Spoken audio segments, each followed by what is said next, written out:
Bonjour et bienvenue, c'est le démarrage de la saison 8 d'Aiguillage, une saison un peu plus internationale que les précédentes puisque, outre de nombreux reportages réalisés en France, elle nous fera voyager en Suisse, au Québec et en Belgique.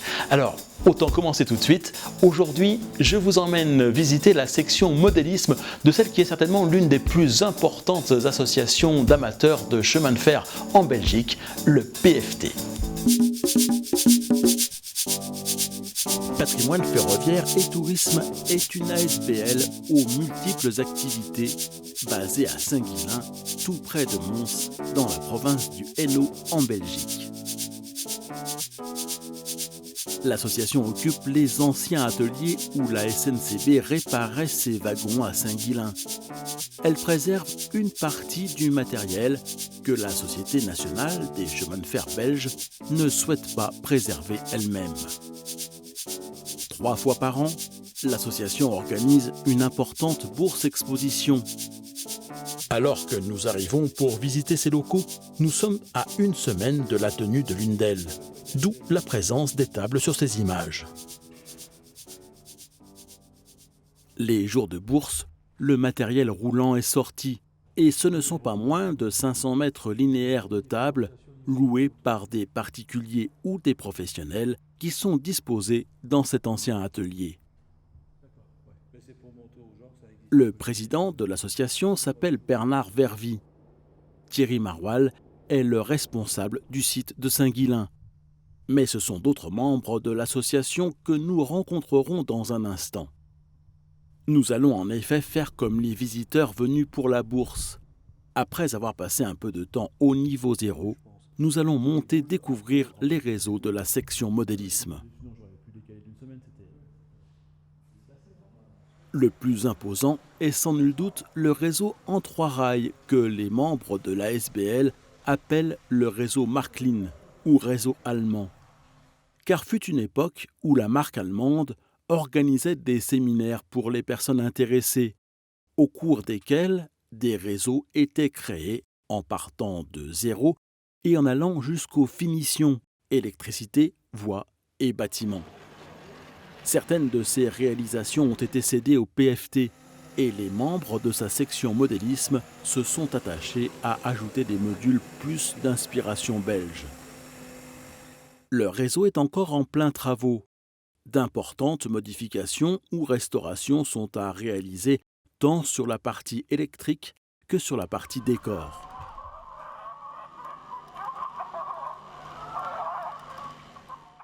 Une LGV et une voie de tramway vicinale devraient notamment prochainement venir le compléter.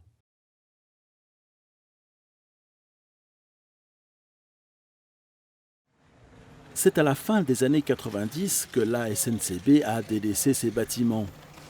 Il a fallu quelques années aux membres de l'association pour remettre en état les locaux et les transformer afin de les rendre exploitables pour la nouvelle activité envisagée, la pratique du modélisme ferroviaire.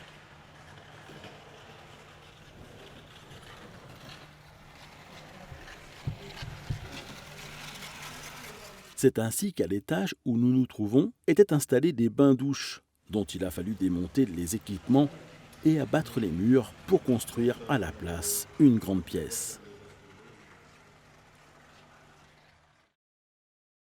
Autre détail de nature à changer la vie des nouveaux occupants, le chauffage n'était pas installé à l'origine. C'est maintenant chose faite et la section modélisme du PFT a pu être créée et prendre place à l'étage il y a un peu plus d'une dizaine d'années maintenant. Guy Stevenard en est devenu le responsable.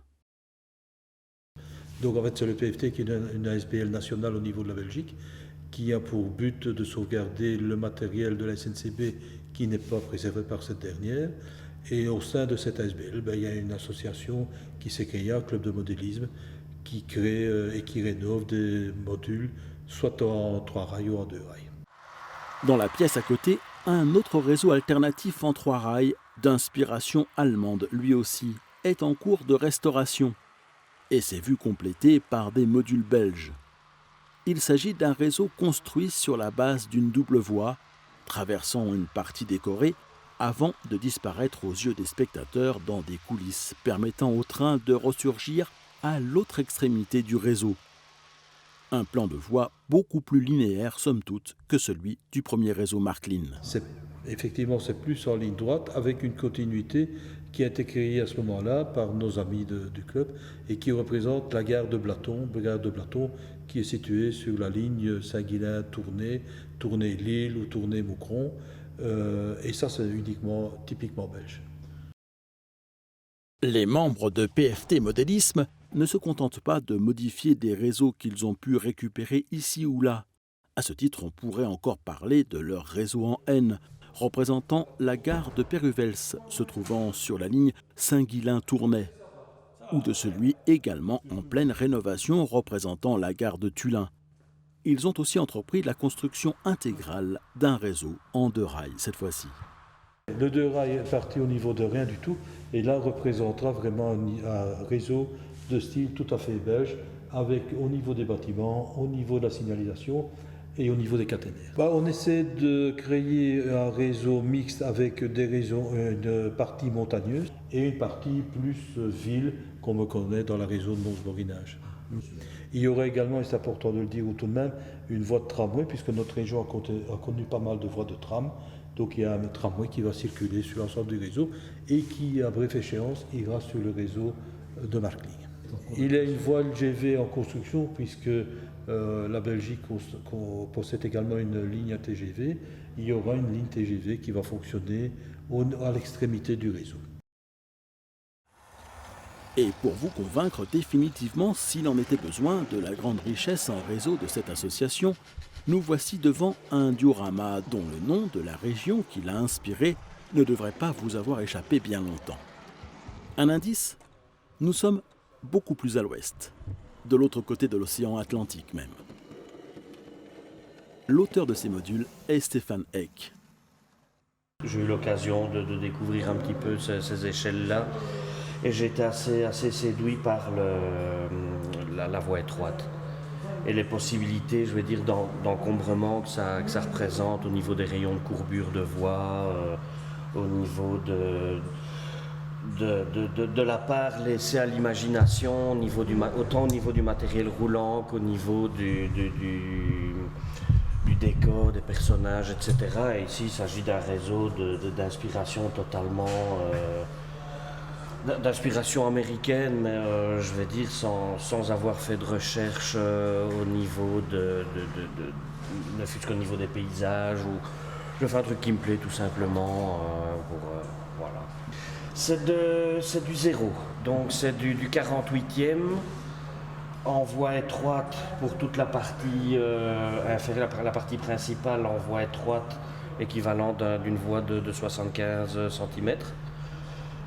C'est du 0N30, ce qui est appelé habituellement. Et alors j'ai une petite partie au niveau de la trémie ici, mais à l'avenir ça va certainement s'étendre en 0,9. Donc c'est de l'échelle 0, donc du 48e, sur de la voie de 9 mm.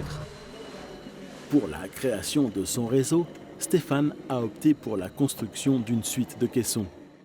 Ça permet de passer d'un lieu à un autre, ça permet de travailler par exemple chez soi dans un espace plus restreint et de venir après assembler le module au restant du réseau. Et puis ça permet de décorer une partie sans savoir ce qu'on va décorer après.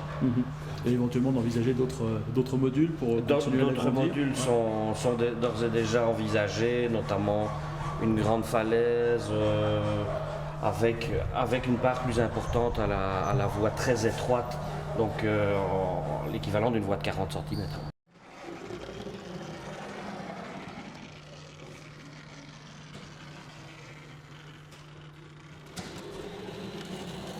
Tous ces réseaux cohabitent dans les 2 grandes pièces du premier étage.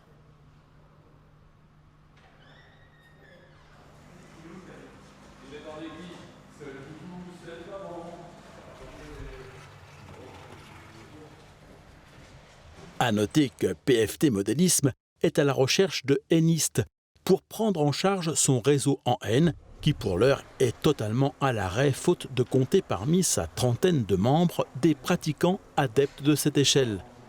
Et qu'il faudra que je vous reparle un jour ou l'autre de la SBL Patrimoine ferroviaire et tourisme, car cette association exploite également une ligne de chemin de fer touristique, celle du Boc. Mais ce sera le prétexte à une autre incursion en territoire belge.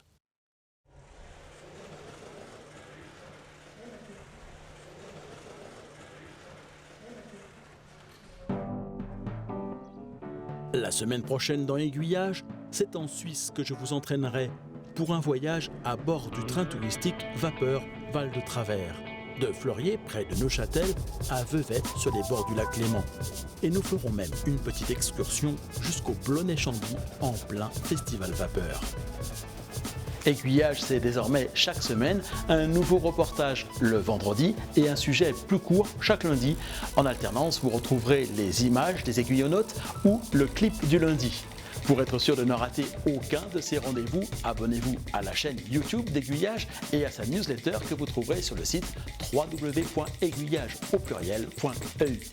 Vous appréciez les reportages d'Aiguillage, vous aimeriez voir ce magazine continuer à se développer et vous proposer de plus en plus de contenu intéressant, alors devenez un aiguillonaute VIP. Pour un montant laissé à votre libre appréciation, vous pourrez accéder à une version sans publicité de tous les reportages d'Aiguillage et à leur téléchargement gratuit. Cliquez sur le lien juste à côté de moi pour en savoir plus.